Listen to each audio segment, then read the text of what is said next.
Chapter 12. Ford tumbled through the open air in a cloud of glass splinters and chair parts. Again, he hadn't really thought things through, really, and was just playing it by ear, buying time. At times of major crisis, he found it was often quite helpful to have his life flash before his eyes. It gave him a chance to reflect on things, see things in some sort of perspective, and it sometimes furnished him with a vital clue as to what to do next. There was the ground rushing up to meet him at 30 feet per second, but he would, he thought, deal with that problem when he got to it. First things first. Here it came, his childhood, humdrum stuff he'd been through it all before. Images flashed by. Boring times on Beetlejuice 5, Zaphod Beeblebrox as a kid. Yes, he knew all that. He wished he had some kind of fast-forward in his brain. His 7th birthday party, being given his first towel. Come on. He was twisting and turning downward, the outside air at this height a cold shock to his lungs, trying not to inhale glass. Early voyages to other planets. Oh, for Zark's sake, this was like some sort of bloody travelogue documentary before the main feature. First beginning to work for the guide. Those were the days. They worked out of a hut on the Bweni Atoll on Fanala before the Riktarnalkals and the Donqueds vertled it. 6 guys, some towels, a handful of highly sophisticated digital devices, and most important, a lot of dreams. No, most important, a lot of fennel and rum. To be absolutely accurate, that old jank spirit was the absolute most important thing, then the fennel and rum, and also some of the beaches on the atoll where the local girls would hang out. But the dreams were important as well. Whatever happened to those? He couldn't quite remember what the dreams were, in fact, but they had seemed immensely important at the time. They had certainly not involved this huge, towering office block he was now falling down the side of.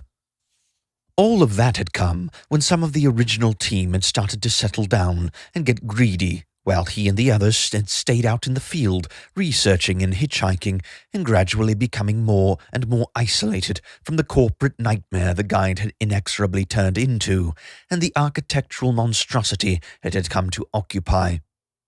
Where were the dreams in that?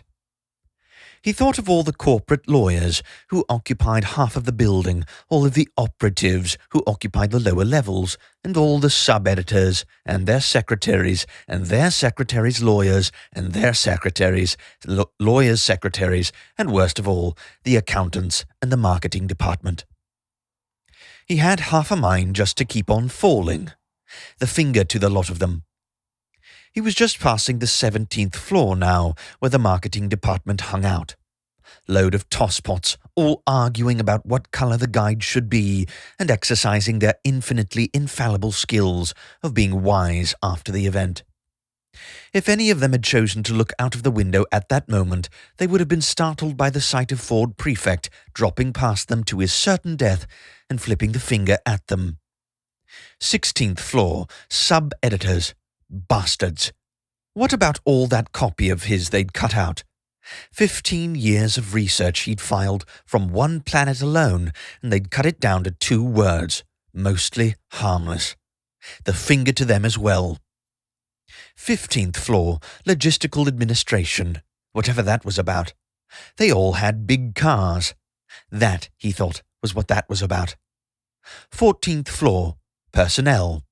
He had a very shrewd suspicion that it was they who had engineered his 15-year exile while the guide metamorphosed into the corporate monolith, or rather duolith, mustn't forget the lawyers, it had become. 13th floor, research and development, hangabout. 13th floor. He was having to think rather fast at this moment because the situation was becoming a little urgent.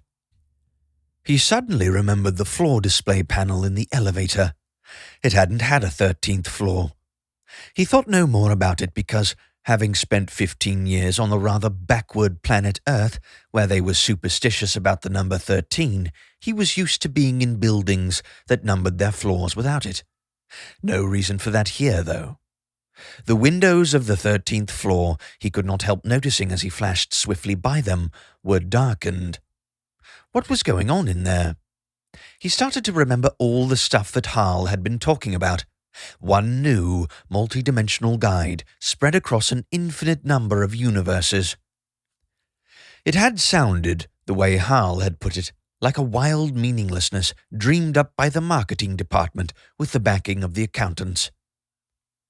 If it was any more real than that, then it was a very weird and dangerous idea. Was it real? What was going on behind the darkened windows of the sealed-off 13th floor? Ford felt a rising sense of curiosity and then a rising sense of panic. That was the complete list of rising feelings he had. In every other respect, he was falling very rapidly. He really ought to turn his mind to wondering how he was going to get out of this situation alive. He glanced down. 100 feet or so below him, people were milling about, some of them beginning to look up expectantly, clearing a space for him, even temporarily calling off the wonderful and completely fatuous hunt for rockets. He would hate to disappoint them, but about 2 feet below him, he hadn't realized before, was Colin. Colin had obviously been happily dancing attendance and waiting for him to decide what he wanted to do. "Colin!" Ford bawled. Colin didn't respond. Ford went cold. Then he suddenly realized that he hadn't told Colin his name was Colin. "Come up here!" Ford bawled. Colin bobbed up beside him. Colin was enjoying the ride down immensely and hoping that Ford was too. Colin's world went unexpectedly dark as Ford's towel suddenly enveloped him. Colin immediately felt himself get much, much heavier. He was thrilled and delighted by the challenge that Ford had presented him with, just not sure if he could handle it, that was all. The towel was slung over Colin. Ford was hanging from the towel, gripping to its seams. Other hitchhikers had seen fit to modify their towels in exotic ways, weaving all kinds of esoteric tools and utilities, and even computer equipment into their fabric. Ford was a purist. He liked to keep things simple. He carried a regular towel from a regular domestic soft furnishing shop. It even had a kind of blue and pink floral pattern, despite his repeated attempts to bleach and stonewash it. He had a couple of pieces of wire threaded into it, a bit of flexible writing stick, and also some nutrients soaked into one of the corners of the fabric so he could suck on it in an emergency, but otherwise it was a simple towel you could dry your face on. The only actual modification he had been persuaded by a friend to make to it was to reinforce the seams. Ford gripped the seams like a maniac. They were still descending, but the rate had slowed. "Up, Colin!" he shouted. Nothing. "Your name," shouted Ford, "is Colin, so when I shout 'Up, Colin,' I want you, Colin, to go up, okay? Up, Colin!" Nothing, or rather a sort of muffled groaning sound from Colin. Ford was very anxious. They were descending very slowly now, but Ford was very anxious about the sort of people he could see assembling on the ground beneath him. Friendly, local, rocket-hunting types were dispersing, and thick, heavy, bull-necked, slug-like creatures with rocket launchers were, it seemed, sliding out of what was usually called thin air. Thin air, as all experienced galactic travelers well know, is in fact extremely thick with multi-dimensional complexities. "Up!" bellowed Ford again. "Up, Colin! Go up!" Colin was straining and groaning. They were now more or less stationary in the air. Ford felt as if his fingers were breaking. "Up!" They stayed put. "Up, up, up!" A slug was preparing to launch a rocket at him. Ford couldn't believe it. He was hanging from a towel in mid-air, and a slug was preparing to fire rockets at him. He was running out of anything he could think of doing, and was beginning to get seriously alarmed. This was the sort of predicament that he usually relied on having the guide available for to give advice, however infuriating or glib. But this was not a moment for reaching into his pocket, and the guide seemed to be no longer a friend and ally, but was now itself a source of danger. These were the guide officers he was hanging outside for Zark's sake, in danger of his life from the people who now appeared to own the thing. What had become of all the dreams he vaguely remembered having on the Bonelli atoll? They should have let it all be. They should have stayed there, stayed on the beach, loved good women, lived on fish. He should have known it was all wrong the moment they started hanging grand pianos over the sea monster pool in the atrium. He began to feel thoroughly wasted and miserable.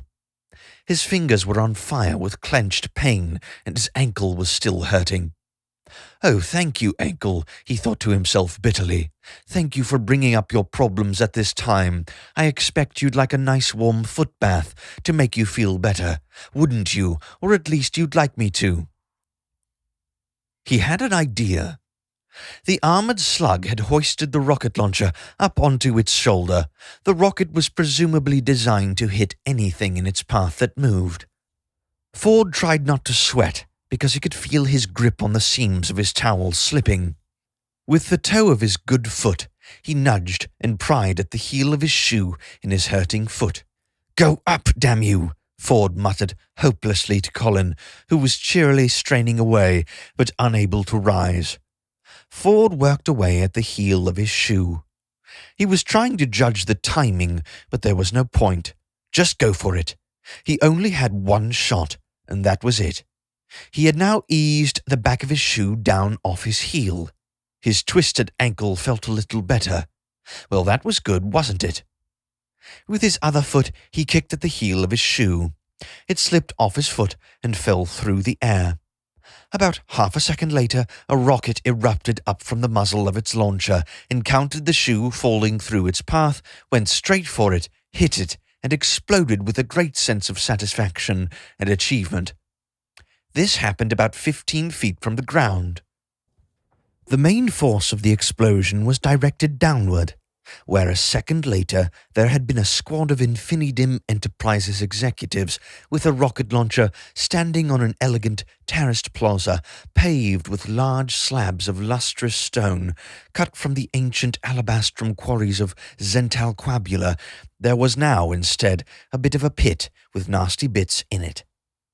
A great whump of hot air welled up from the explosion, throwing Ford and Colin violently up into the sky. Ford fought desperately and blindly to hold on, and failed. He turned helplessly upward through the sky, reached the peak of a parabola, paused, and then started to fall again.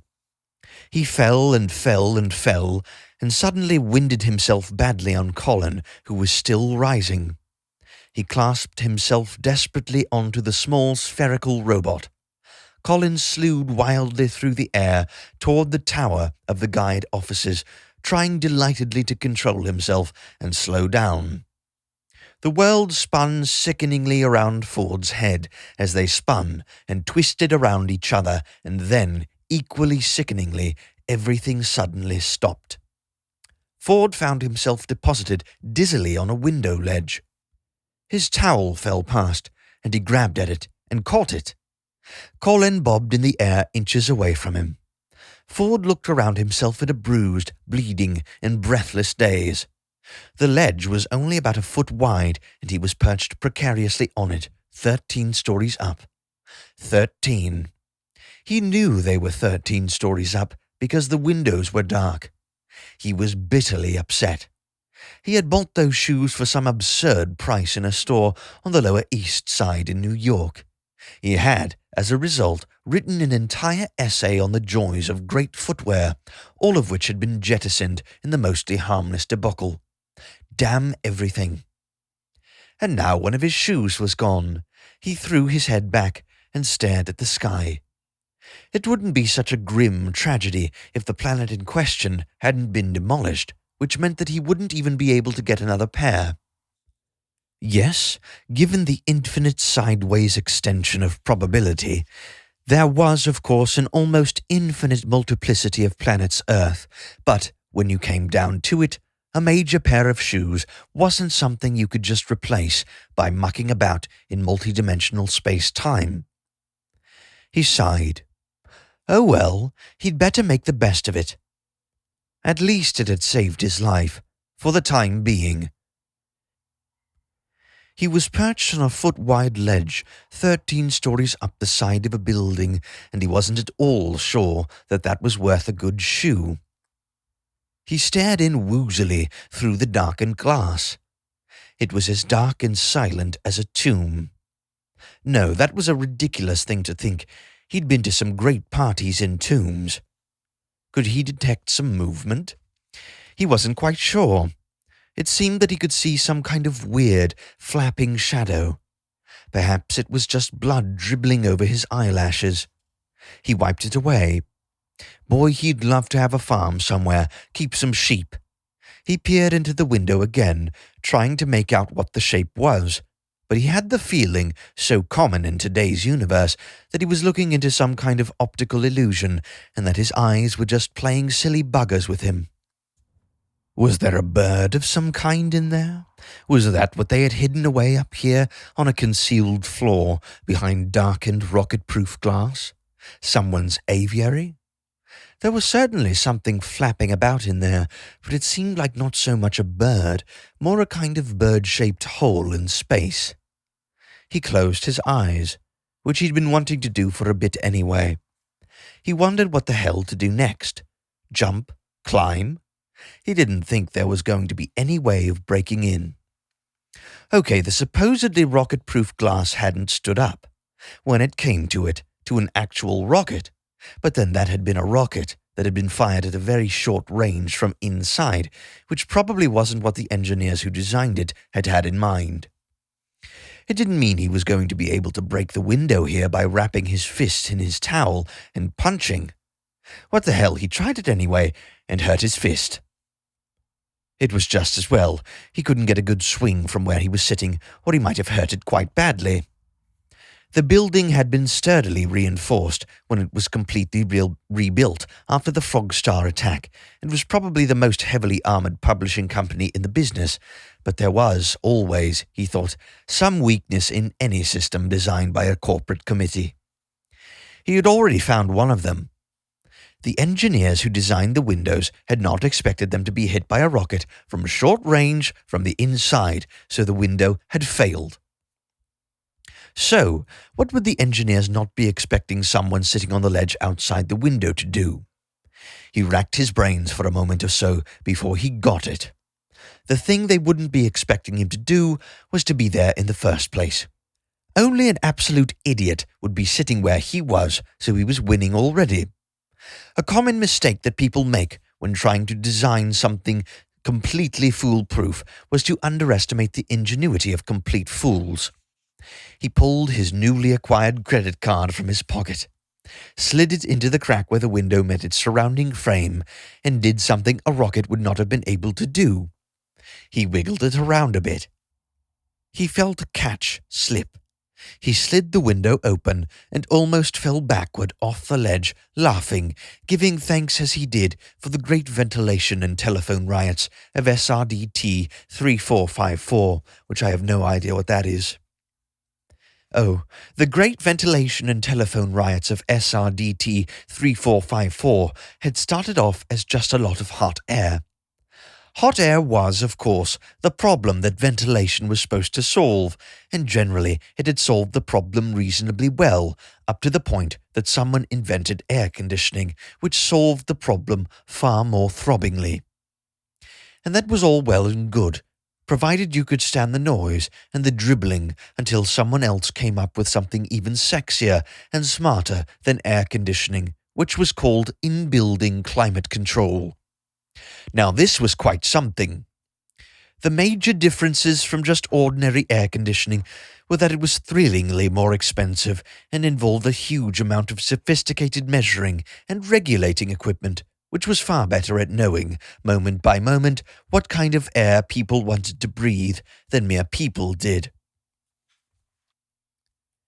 It also meant that, To be sure that mere people didn't muck up the sophisticated calculations which the system was making on their behalf, all the windows in the building were built sealed shut. This is true. While the systems were being installed, a number of the people who were going to work in the buildings found themselves having conversations with breathosmart systems fitters, which went something like this. "But what if we want to have the windows open?" "You won't want to have the windows open with new breathosmart." "Yes, but supposing we just wanted to have them open for a little bit?" "You won't want to have them open even for a little bit. The new breathosmart system will see to that." Enjoy breathosmart. "Okay, so what if the breathosmart breaks down or goes wrong or something?" One of the smartest features of the breathosmart is that it cannot possibly go wrong. So, no worries on that score. Enjoy your breathing now and have a nice day. It was, of course, as a result of the great ventilation and telephone riots of SRDT 3454 that all mechanical or electrical or quantum mechanical or hydraulic or even wind, steam or piston-driven devices are now required to have a certain legend emblazoned on them somewhere. It doesn't matter how small the object is, the designers of the object have got to find a way of squeezing the legend in somewhere, because it is their attention that is being drawn to it rather than necessarily that of the users. The legend is this: the major difference between a thing that might go wrong and a thing that cannot possibly go wrong is that when a thing that cannot possibly go wrong goes wrong, it usually turns out to be impossible to get at or repair. Major heat waves started to coincide with almost magical precision with major failures of the breathosmart systems. To begin with, this merely caused simmering resentment and only a few deaths from asphyxiation. The real horror erupted on the day that 3 events happened simultaneously. The first event was that breathosmart Inc. issued a statement to the effect that best results were achieved by using their systems in temperate climates. The second event was the breakdown of a breathosmart system on a particularly hot and humid day, with the resulting evacuation of many hundreds of office staff into the street, where they met the third event, which was a rampaging mob of long-distance telephone operators, which had got so twisted with having to say all day and every day, "Thank you for choosing BS&S," to every single idiot who picked up a phone that they had finally taken to the streets with trash cans, megaphones, and rifles.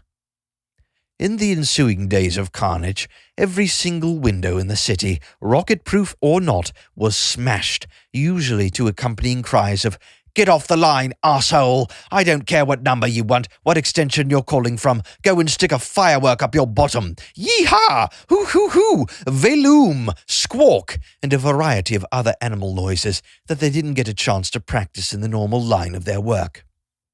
As a result of this, all telephone operators were granted a constitutional right to say, "Use BS&S and die," at least once an hour when answering the phone, and all office buildings were required to have windows that opened, even if only a little bit.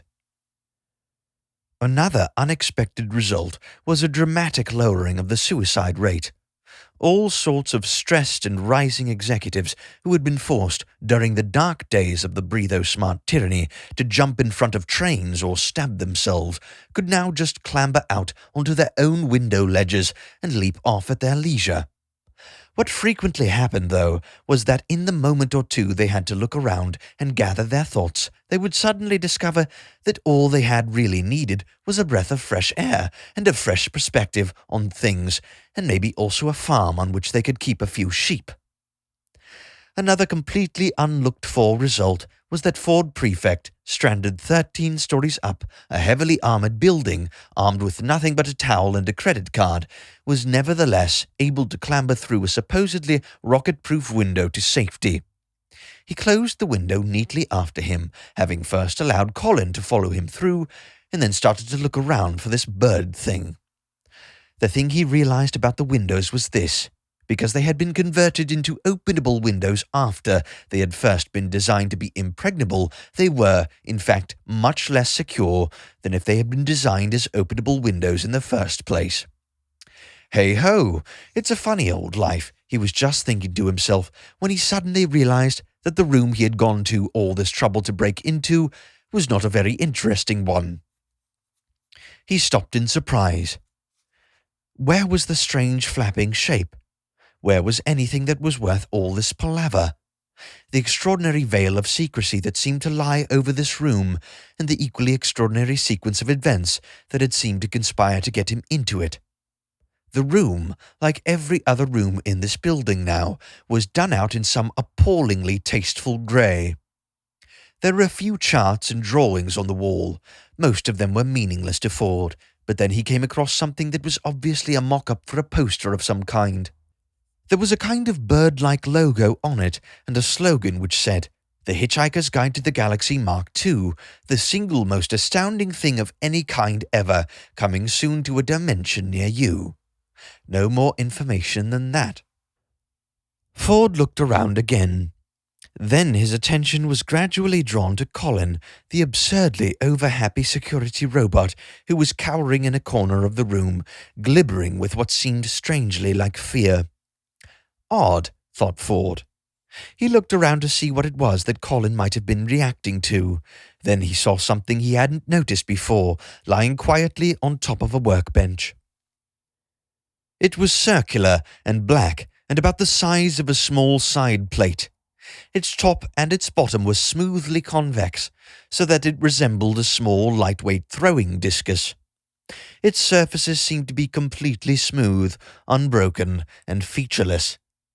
It was doing nothing. Then Ford noticed that there was something written on it. Strange. There hadn't been anything written on it a moment ago, and now suddenly there was. There just didn't seem to have been any observable transition between the two states. All it said in small, alarming letters was a single word: panic. A moment ago there hadn't been any marks or cracks in its surface. Now there were. They were growing. Panic, the Guide Mark II said. Ford began to do as he was told.